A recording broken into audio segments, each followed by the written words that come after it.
નમસ્કાર વિદ્યાર્થી મિત્રો ચેપ્ટર 5 ની અંદર આપણે ગયા લેક્ચરમાં ચુંબકીય ડાયપોલ અને વિદ્યુત ડાયપોલની સરખામણી ભણ્યા હતા. એને ફરીવાર યાદ કરાવી લઈએ કે વિદ્યુત શાસ્ત્રની અંદર આપણી પાસે વિદ્યુત ડાયપોલ છે. બરાબર, વિદ્યુત ડાયપોલમાં શું આવશે? પ્લસ q અને માઈનસ q. અને ચુંબકીય ડાયપોલની અંદર આપણે ગજ્યો ચુંબક ધ્યાનમાં લીધો હતો. ચુંબકીય શાસ્ત્રમાં ચુંબકીય ડાયપોલ હોય એને આપણે ગજ્યો ચુંબક કીધો. ગજ્યા ચુંબકને બે ધ્રુવો હોય, એક નોર્થ પોલ હશે એટલે કે n અને s, એને આપણે pn અને ps વડે દર્શાવ્યા છે. બે વિદ્યુત ભારો વચ્ચેના અંતરને આપણે 2a કહીશું અને બે ધ્રુવમાન વચ્ચેના અંતરને, આ જે ધ્રુવના મૂલ્યને શું કીધું હતું? ધ્રુવમાન. ઈ બંનેના વચ્ચેના અંતરને આપણે 2l કીધું હતું. વિદ્યુત ડાયપોલ મોમેન્ટનું સૂત્ર શું આવશે? p બરાબર 2aq. જ્યારે ચુંબકીય ડાયપોલ મોમેન્ટનું સૂત્ર શું થાય? જેને મેગ્નેટિક મોમેન્ટ પણ કહેવામાં આવે છે, તો એનું સૂત્ર શું થાય? 2lp. તો એક વાત તમને ક્લિયર હશે કે વિદ્યુત ભાર q ને સમતુલ્ય શું આવે? ધ્રુવમાન p. વિદ્યુત ડાયપોલ ને સમતુલ્ય શું આવે? તો કે ચુંબકીય ડાયપોલ. ફરી એકવાર પૂછી લો, વિદ્યુત ભાર q ને સમતુલ્ય શું આવશે? ધ્રુવમાન p. તો એક સૂત્ર આપણે યાદ કરવાનું છે કે વિદ્યુત ક્ષેત્રની અંદર જ્યારે કોઈ વિદ્યુત ભાર આવે તો એના ઉપર લાગતા બળનું સૂત્ર શું આવે? F બરાબર q into E. વિદ્યુત ક્ષેત્રમાં જો આપણો આ વિદ્યુત ભાર દાખલ થઈ જાય તો એના ઉપર બળ લાગે. કેટલું લાગે? F બરાબર q into E. તો આપણો આ જે ધ્રુવમાન છે એના ઉપર આપણે ચુંબકીય ક્ષેત્ર લાગુ પાડીએ તો આ ધ્રુવમાન ઉપર એ બળ લાગશે. તો એ કેટલું લાગે? તો જો તમારે ગણવું હોય તો સૂત્ર આ રીતે બનાવી શકો કે વિદ્યુત ભાર q ને સમતુલ્ય શું છે? આપણી પાસે ધ્રુવમાન p અને વિદ્યુત ક્ષેત્રને સમતુલ્ય શું છે? ચુંબકીય ક્ષેત્ર b. તો વિદ્યુત ભાર ઉપર લાગતા બળનું સૂત્ર q into E આવે, જ્યારે ધ્રુવમાન ઉપર લાગતા બળનું p into b આવશે. તો આ સૂત્રનો ઉપયોગ કરીને આજે આપણે એક સરસ મજાની થિયરી જેનું નામ છે ચુંબકીય ડાયપોલ ઉપર લાગતું ટોર્ક. તો વિદ્યુત ડાયપોલ ઉપર લાગતા ટોર્કનું સૂત્ર આપણે પહેલા ચેપ્ટરમાં ભણી ગયા. હવે ચુંબકીય ડાયપોલ ઉપર લાગતા ટોર્કનું સૂત્ર આપણે આ ચેપ્ટરમાં ભણવાનું છે, તો એના તરફ આગળ વધીએ. હવે ચુંબકીય ડાયપોલ આપણે કોને કીધેલી છે? તો કે ગજિયા ચુંબકને. ગજ્યો ચુંબકની અંદર બે ચુંબકીય ધ્રુવો હોય એટલે એને તમે ચુંબકીય ડાયપોલ કહી શકો. તો એના ઉપર લાગતા ટોર્કનું સૂત્ર ભણવાનું છે. તો એના માટે તમારે શું કરવું પડશે? પહેલા સમાન ચુંબકીય ક્ષેત્ર ધ્યાનમાં લેવું પડશે. તો અહીંયા હું સમાન ચુંબકીય ક્ષેત્ર દર્શાવતી કેટલીક ક્ષેત્ર રેખાઓ ધ્યાનમાં લઉં. તો આપણે 5 ક્ષેત્ર રેખાઓને ધ્યાનમાં લઈએ. તો અત્યારે સમાન ચુંબકીય ક્ષેત્ર કઈ દિશામાં છે? તો કે ધન x દિશામાં. બરાબર, આ ચુંબકીય ક્ષેત્ર b થઈ ગયું. ચુંબકીય ક્ષેત્રની દિશા કઈ હોય મને કહેશો? તો કે n થી s તરફ. અહીંયા n વિદ્યુત ભારો હશે, n વિદ્યુત ધ્રુવ ચુંબકીય ધ્રુવો હશે, અહીંયા s ધ્રુવો હશે. ટૂંકમાં ચુંબકીય ક્ષેત્રની દિશા n થી s તરફ હોય. અહીંયા n હશે, અહીંયા શું હશે? s. હવે આ ચુંબકીય ક્ષેત્રની અંદર તમારે એક ચુંબકીય ડાયપોલ મૂકવાની છે, તો મૂકી દો. એક ચુંબકીય ડાયપોલને હું ચુંબકીય ક્ષેત્ર સાથે થીટા ખૂણે મૂકું. ચુંબકીય ડાયપોલ હોય એટલે તમને ખબર છે એમાં બે ધ્રુવો હોય, એક n ધ્રુવ હશે અને બીજો s ધ્રુવ હશે. આ n ને s ની નજીક રાખી અને s ને n ની નજીક રાખી અને આ ધ્રુવોના મૂલ્યને આપણે કીધું ધ્રુવમાન, એટલે અહીંયા થાય pn ને અહીંયા શું આવશે? ps. હવે તમને ખબર છે કે ડાયપોલ હોય તો ડાયપોલ મોમેન્ટ હોય, તો ચુંબકીય ડાયપોલ મોમેન્ટની દિશા કઈ હોય? તો કે s થી n તરફ. જો અહીં તમારે ચુંબકીય ડાયપોલ મોમેન્ટની દિશા બતાવી હોય તો s થી n તરફ હોય, એટલે કે આ દિશામાં મેગ્નેટિક મોમેન્ટ m ની દિશા. ચુંબકીય ક્ષેત્ર b ની દિશા આમ છે, તો b અને m વચ્ચેનો ખૂણો કેટલો છે? થીટા. તમને કોઈ પ્રશ્ન પૂછે કે થીટા કોની વચ્ચેનો ખૂણો છે? તો કે મેગ્નેટિક મોમેન્ટ m અને ચુંબકીય ક્ષેત્ર b વચ્ચેનો. અચ્છા, આ જે ડાયપોલ મોમેન્ટ છે આપણે, આ ડાયપોલ છે એની લંબાઈ કેટલી ધ્યાનમાં લીધેલી છે આપણે? 2l. તો જો આને હું મધ્ય બિંદુ કહેતો હોઉં તો આ ક્યાંય સુધીનું અંતર l થશે ને આ અંતરે કેટલું થશે? l. લો, આટલું ક્લિયર થયું. તો આના આધારે આપણે એક બે વાક્ય લખી નાખીએ કે આકૃતિમાં દર્શાવ્યા પ્રમાણે, આકૃતિમાં દર્શાવ્યા પ્રમાણે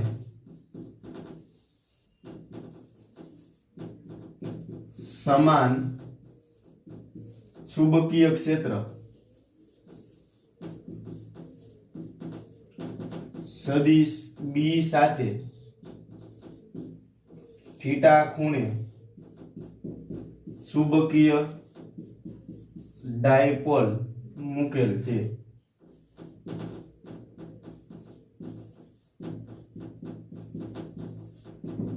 આકૃતિમાં દર્શાવ્યા પ્રમાણે સમાન ચુંબકીય ક્ષેત્ર સદિશ બી સાથે થીટા ખૂણે ચુંબકીય ડાયપોલ મૂકેલ છે.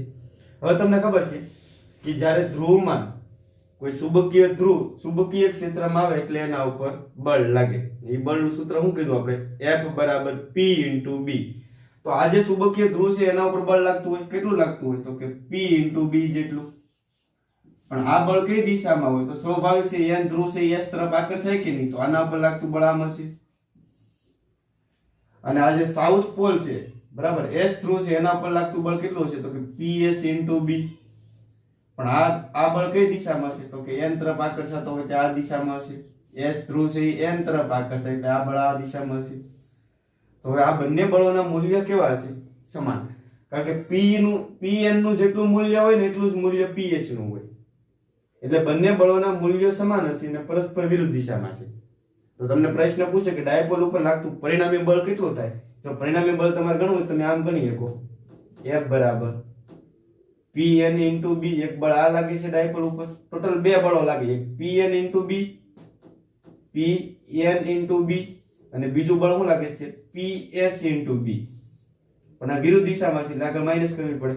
હવે બંને ધ્રુવમાનના મૂલ્ય તો સમાન હોય એટલે હું અહીંયા P લઈ લઉં, અહીંયા P લઈ લઉં એટલે પરિણામી બળ કેવું થઈ જાય? શૂન્ય. તો ડાયપોલ ઉપર લાગતા બળો સમાન મૂલ્યના અને વિરુદ્ધ દિશામાં હોય એટલે પરિણામી બળ શૂન્ય થાય. અને જ્યારે કોઈ તંત્ર ઉપર લાગતું પરિણામી બળ શૂન્ય હોય ને એટલે રેખીય સંતુલનમાં કહેવાય. કેવા સંતુલનમાં કહેવાય? રેખીય સંતુલનમાં. પણ તમને ખબર પડે છે આ બળની કાર્યરેખા આવડી આ થવાની અને આ બળની કાર્યરેખા આવડી આ થવાની.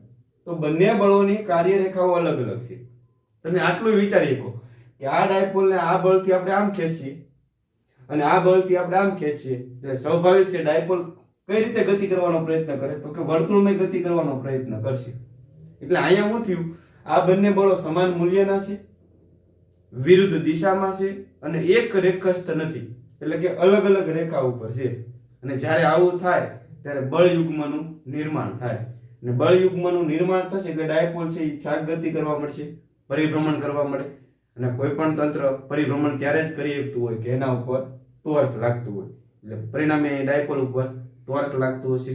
એટલે એક વાક્ય લખીએ કે આપણે કે ડાયપોલ ઉપર લાગતા બળો સમાન મૂલ્યના વિરુદ્ધ દિશામાં હોવાથી પરિણામી બળ શૂન્ય થાય છે. પરંતુ બંને બળોની કાર્યરેખાઓ અલગ અલગ હોવાથી બળ યુગ્મનું નિર્માણ થાય છે. પરિણામે ડાયપોલ ઉપર ટોર્ક લાગે. તો કેટલું ટોર્ક લાગે એ ગણવાનું છે. એ ગણીએ એની પહેલા હજી એક વાક્ય લખીએ આપણે કે અહીં ડાયપોલ પર લાગતા બળો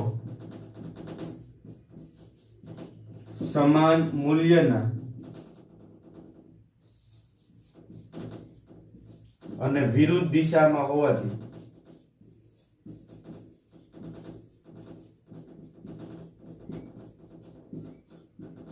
પરિણામી બળ શૂન્ય થાય છે.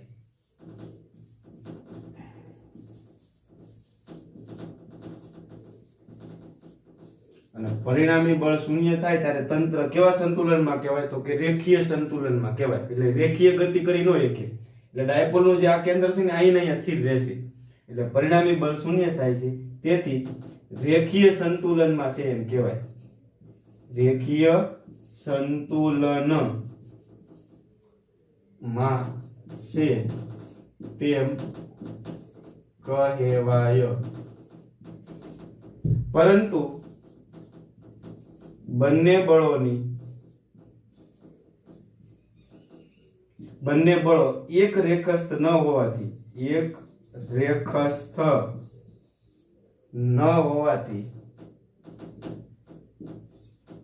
બળ યુગ્મનું નિર્માણ થાય છે.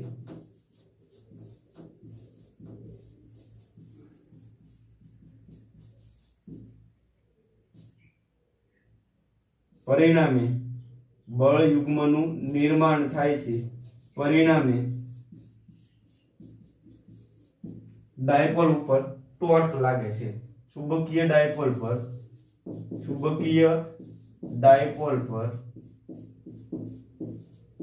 ટોર્ક લાગે છે. તો કેટલું ટોર્ક લાગે એ ગણવા જવાનું છે, અને ટોર્ક ની ગણતરી માટે હું શું કરું છું, આપણે આ એક કાટકોણ ત્રિકોણ બનાવી દઈએ. આપણે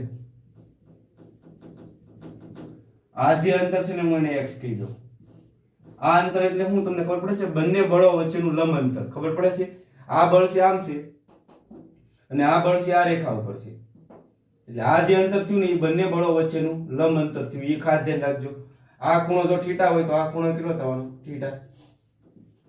તો હવે તમારે બળ યુગ્મ વખતે ટોર્ક ગણવું છે, તો ટોર્ક નું સૂત્ર છે તમારી પાસે હાજર છે કે ટોર્ક બરાબર બળનું મૂલ્ય, બળનું મૂલ્ય ગુણ્યા લંબ અંતર, બંને બળો વચ્ચેનું લંબ અંતર. તો અત્યારે મને કહેશો બળનું મૂલ્ય કેટલું છે, તો કે તમને ખબર છે અહીંયા PNB લાગે, અહીંયા PSB લાગે, એટલે n અને s ની જગ્યાએ હું ખાલી લીધો p. તો બળ કેટલું લાગે છે, તો કે p * b જેટલું. p એટલે ધ્રુવમાન. અને લંબ અંતર કેટલું છે બંને બળો વચ્ચેનું, તો બંને બળો વચ્ચેનું લંબ અંતર કેટલું થવાનું x. તો લંબ અંતર લીધી આપણે x, ટોર્ક ને કીધી τ. સમીકરણ નંબર આપી જોઈએ. હવે કાટકોણ ત્રિકોણ દેખાય છે કે નહીં અહીંયા, તો લખો આકૃતિ પરથી આ કાટકોણ ત્રિકોણમાં આપણે sin θ એપ્લાય કરવાનું છે આ ખૂણે. તો આકૃતિ પરથી sin θ બરાબર, હવે તમે sin θ એપ્લાય કરો તો sin θ = શું થાય, સામેની બાજુ છેદમાં કર્ણ. તો સામેની બાજુની લંબાઈ કેટલી છે x છેદમાં કર્ણ. તો કર્ણોની લંબાઈ કેટલી થવાની, આપણી આ બાજુની લંબાઈ l + l એટલે 2l થશે. તો કર્ણની લંબાઈ લખી નાખો 2l. તો ફાઇનલી તમે મને કહેશો x = શું થાય, 2l sin θ ની કિંમત 1 માં મૂકતા. તો સમીકરણ નંબર 1 માં કિંમત મૂકી ગયો તો ફાઇનલ τ બરાબર શું થાય કયો, તો કે pb અને x ભળવાના તમે શું મૂકશો 2l sin θ. લ્યો અહીં સુધીનું ચિત્ર ક્લિયર થયું. તો એક સ્ટેપ આગળ વધીએ આપણે. τ ના τ, 2l ના 2l, p ના p, બરાબર ને. 2lp બાજુમાં લખીએ, b sin θ. હવે મિત્રો તમને ખબર પડે છે 2lp એટલે શું થાય, આપણું જાણીતું સૂત્ર છે. 2lp એટલે મેગ્નેટિક મોમેન્ટ થાય, ચુંબકીય ડાયપોલ મોમેન્ટ. એટલે એની જગ્યાએ લખી નાખીએ આપણે m b sin θ. તો હવે તમે જો અહીંથી sin θ દૂર કરો તો સૂત્ર શું થઈ જાય, તો સદિશ સ્વરૂપે સૂત્ર લખો તો τ બરાબર શું આવશે, m × b. તો જો ડાયપોલ ઉપર લાગતા ટોર્ક નું સૂત્ર મળી ગયું તમને. τ બરાબર m × b અથવા mb sin θ તમે લખી શકો, જે ડાયપોલ ઉપર લાગતા ટોર્ક નું સૂત્ર દર્શાવે.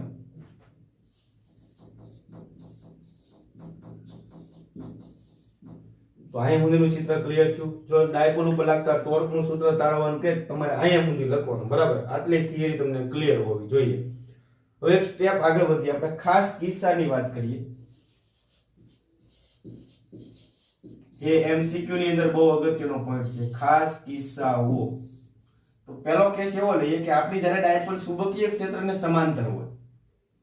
ચુંબકીય ક્ષેત્રને સમાંતર હોય એટલે શું થશે, આપણું આ જે m અને b વચ્ચેનો ખૂણો છે એ 0 ડિગ્રી હોય. એટલે ડાયપોલ ચુંબકીય ક્ષેત્રને સમાંતર ક્યારે હોય, આમ કરીને આમ હોય. ચુંબકીય ક્ષેત્રને જો સમાંતર બતાવે તમે આમ બતાવી શકો, આ ચુંબકીય ક્ષેત્ર છે, એની દિશા કઈ હશે, n થી s તરફ. ડાયપોલ ચુંબકીય ક્ષેત્રને સમાંતર ગોઠવે ત્યારે શું થશે, n ધ્રુવ અહીં આવી જાય અને s ધ્રુવ અહીં આવી જશે. એટલે આમ થવાનું, n અને s.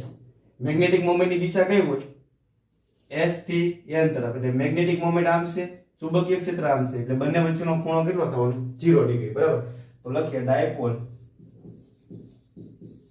ક્ષેત્રને સમાંતર હોય, એટલે ડાયરેક્ટ લખીએ આપણે ક્ષેત્રને સમાંતર હોય, ચુંબકીય ક્ષેત્રને સમાંતર હોય. ત્યારે થીટા કેટલો થાય કે થીટા બરાબર 0 ડિગ્રી, ત્યારે ટોર્ક કેટલું થાય એ વિચારો. તો ટાઉ બરાબર સૂત્ર આપણી પાસે હાજર છે, mb sin થીટા, બરાબર ને. તો તમારે ટોર્ક ગણવું હોય તો શું આવશે, mb sin 0 મૂકી દેશો અહીં, ને sin 0 ની કિંમત શું થાય 0, તો ટોર્ક થઈ જવાનું 0. અચ્છા, ત્યારે બળ કેટલું લાગતું હોય એ વિચારો. તો ડાયપોલ ઉપર લાગતું પરિણામી બળ, તો જ્યારે સમાંતર હોય ત્યારે તમને ખબર છે કે n ધ્રુવ ઉપર લાગતું બળ s તરફ હશે, અને આ s ધ્રુવ ઉપર લાગતું બળ છે n તરફ હશે. એટલે તમને ખબર પડે છે આ બાજુ જેટલું બળ લાગે એટલું જ બળ આ બાજુ લાગે, એટલે પરિણામી બળ તો કેવું હશે, 0. એટલે આ પરિણામી બળ એ 0 છે. હવે આ વાત તમે કાન ખોલીને સાંભળજો.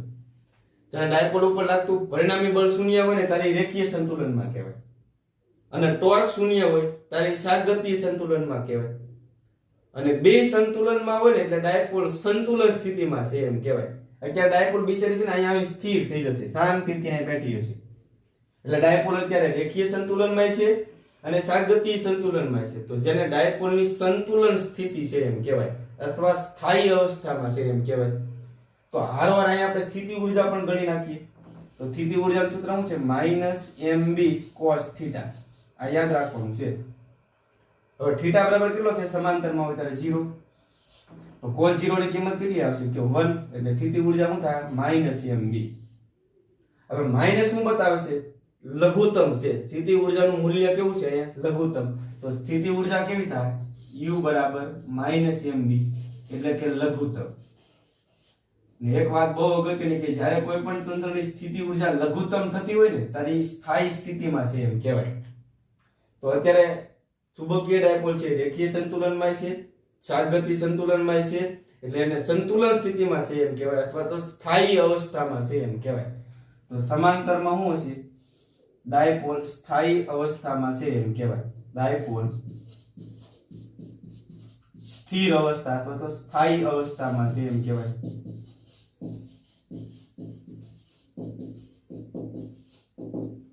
સ્થિતિ ઊર્જા એ કેવી થાય, લઘુત્તમ. કોઈ પણ તંત્રની સ્થિતિ ઊર્જા લઘુત્તમ થાય ને ત્યારે સ્થાયી અવસ્થામાં આવી જાય.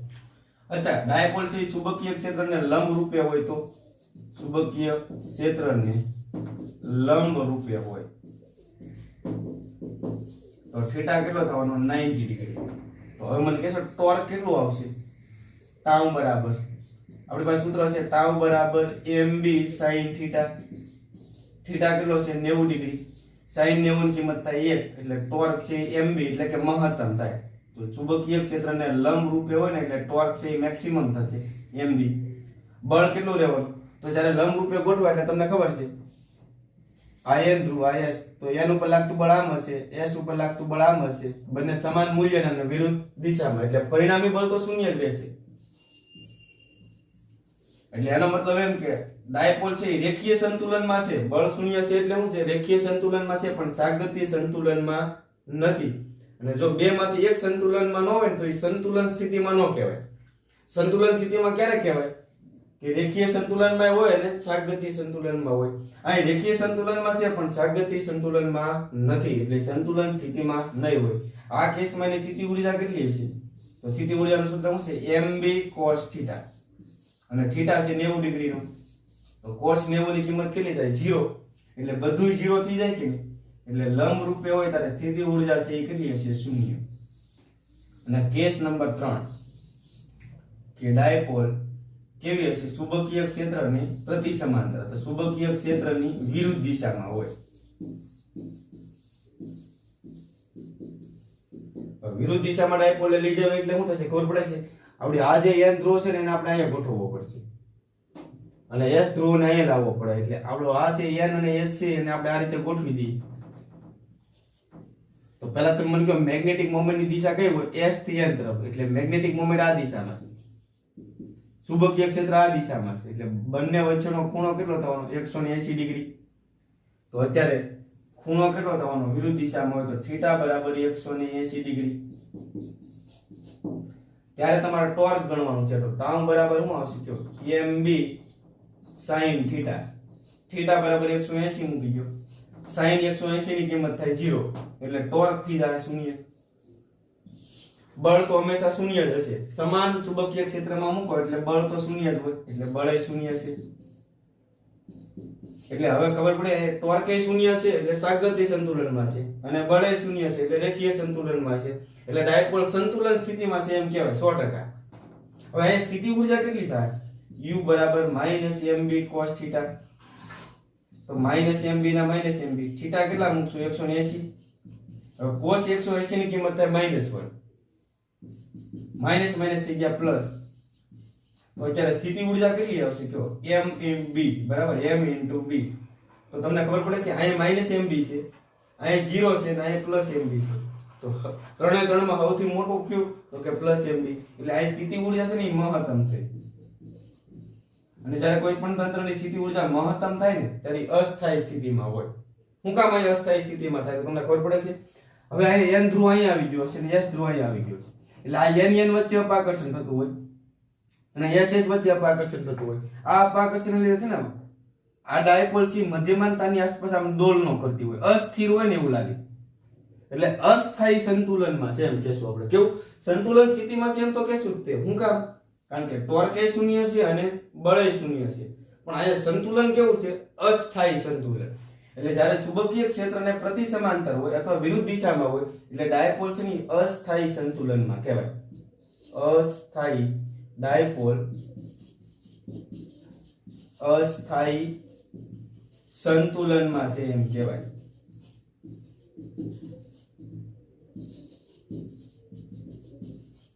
તો આ ત્રણ ખાસ કિસ્સાઓ યાદ રાખજો. ચુંબકીય ક્ષેત્રને સમાંતર હોય ત્યારે ટોર્ક એ શૂન્ય છે, બળ એ શૂન્ય હશે અને સ્થિતિ ઊર્જા લઘુત્તમ હશે એટલે સ્થિર સંતુલનમાં હશે. ચુંબકીય ક્ષેત્રને પ્રતિ સમાંતર રાવ તો ટોર્ક એ શૂન્ય હશે અને બળ એ શૂન્ય હશે એટલે સંતુલનમાં છે એમ તો કહેવાય. પણ આ સ્થિતિ ઊર્જા મેક્સિમમ થઈ અને પાછી છે અસ્થાયી હશે એટલે આને કેવું કહીશું આપણે? ડાયપોલ અસ્થાયી સંતુલનમાં છે એમ કહેવાય. અને ચુંબકીય ક્ષેત્રને લંબ રૂપે હોય એટલે ટોર્ક લાગે છે પણ બળ શૂન્ય છે એટલે એને સંતુલન સ્થિતિમાં છે એમ કહેશું નહીં. તો સરસ મજાની થિયરી છે, પૂછાઈ જાય એવી છે, વ્યવસ્થિત રીતે તૈયાર કરી નાખજો. આવતા લેક્ચરમાં આપણે આ થિયરીને રિલેટેડ કેટલાક દાખલા ગણીશું. ત્યાં સુધી ગુડ બાય.